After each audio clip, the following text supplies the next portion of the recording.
Hello, my name is Tanner Speck, and this is FTT 100 Week 7 assignment. Okay, now I will field strip this. Pull the trigger, pull the slide back, push it forward. There we go. So, starting with feeding, here, let me.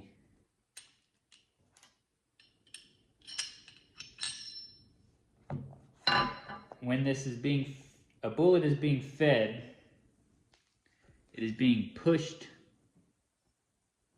by this. This is the, I'm sorry, I'm blanking on it right here. This is what strips the bullet out of the casing.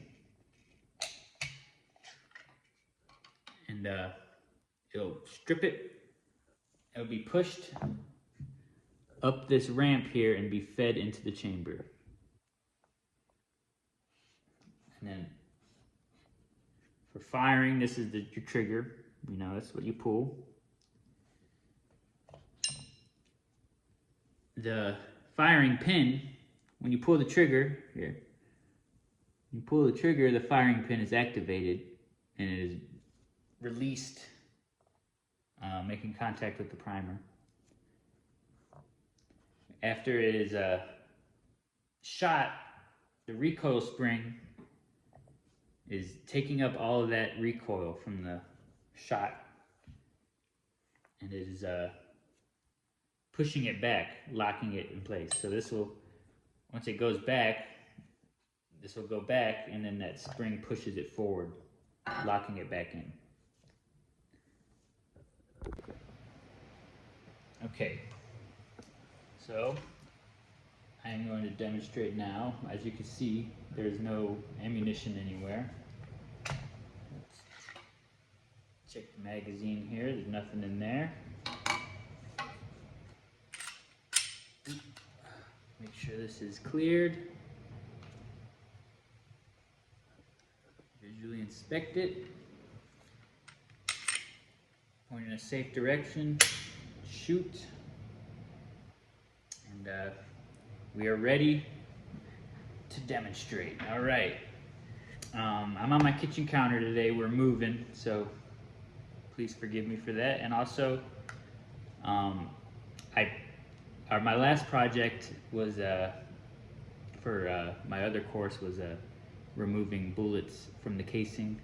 So I used my 9mm as a practice, so I don't have that anymore. So I don't have a dummy round to demonstrate with you, but hopefully I can get the point across. So we're going to do cycle of operations. Considering if this would have a bullet in there, you would feed it into the firearm.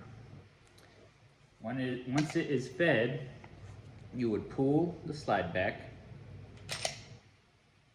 And once you pull the slide back, the bullet will be stripped and then pushed into the barrel here, the chamber rather. There is a feed ramp here that aids in pushing the bullet up and into that chamber. The slide will move forward, locking. The slide will lock, and it will lock that projectile into the chamber here.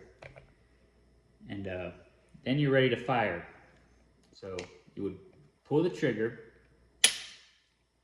and the firing starts and stops once that trigger is pulled. Once that trigger is pulled, you're done firing. The slide will unlock backwards due to the recoil, and it would start the extraction. It would unlock and then start the extraction. This extractor here is what grabs onto the rim of the cartridge and pulls it straight back out of the chamber. It gets pulled straight back, and then there's rod right here, an ejecting rod, that'll push, it'll pull back and then it'll push the cartridge out, the casing, spent casing. Ejecting it, and then once it is ejected, simultaneously it is being cocked back. So that striker is being cocked back. And then it goes straight back into feeding, continuing the cycle. Okay, now I will demonstrate how to clean this gun. I'm going to start off by, this is the receiver, I'm going to start scrubbing everything, all the carbon off, all the fouling, I should say. And make sure everything's scrubbed real nice. Do the same thing for the upper here. Scrub off anything that may be gunking up the rails. Okay. This gun is fairly clean. I don't mean to brag, but now, I don't think we have any. I'm going to take a napkin here. I don't have any cotton swab with me, but I'm going to get a little bit of a point here. I got some carbon destroyer. I'm going to soak the tip of this paper towel. I'm just going to touch up some places where carbon might build up here on the rails. See, pretty dirty actually. Pretty dirty.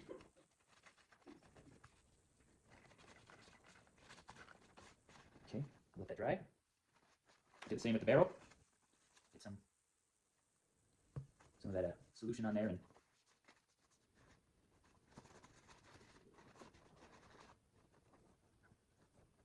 okay. Now I'm going to take one of these pads here, put it on like that.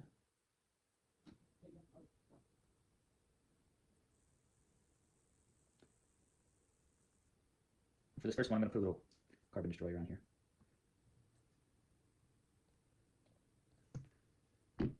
One like this. Okay. Let that dry. Discard this. Okay. Okay. Now that all this is touched up, I'm going to run a couple dry ones through there.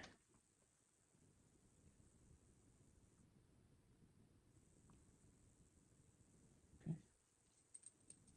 Just like that. Okay, it's looking pretty good. I'll run one more dry one.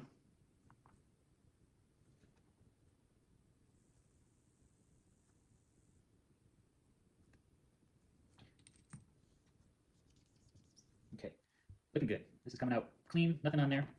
So it's looking pretty good. So, wipe off some of the excess on the outside. Touch up here. Before going to some of this accuracy oil. Here.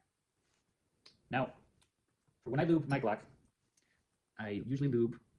Here, this is the front of the gun, so I put a drop here in this corner and a drop in this corner. You can see those grooves right there. Put a drop there and drop there, and I usually just let it sit up like that. Try to sit it up, and then that lubricant will drip down. That's usually how I do it.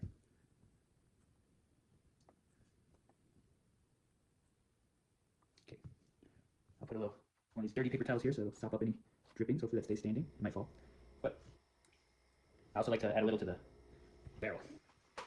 I'll show you how to do that. Well, I usually add it to where the barrel sits there, but here, I'll lube up the frame. On the frame, the only places you want to lube up are right here, these two rails. Just put a drop there, and you don't want to go overboard. This nozzle is a little hard to control. Just touch it a little bit there, and a little bit there. Okay. All right. Move it around. I like to move it around like that. Sit down. Okay. Now, this lubricant has dripped all the way down to the bottom here. So after that, I'm going to wipe off the areas where the excess is dripped to. That rail is entirely lubed. So I drop it, put that there. And here, I'll do this as well. Drop here. I'll put a little drop of lubricant here. A little bit of lubricant there. And then I go around in there. Go around this rim. Okay, that should be nice and lubed. Everything should be good now. Put it all back together, make sure it functions smooth. Okay. Nice and smooth now. All right, thank you.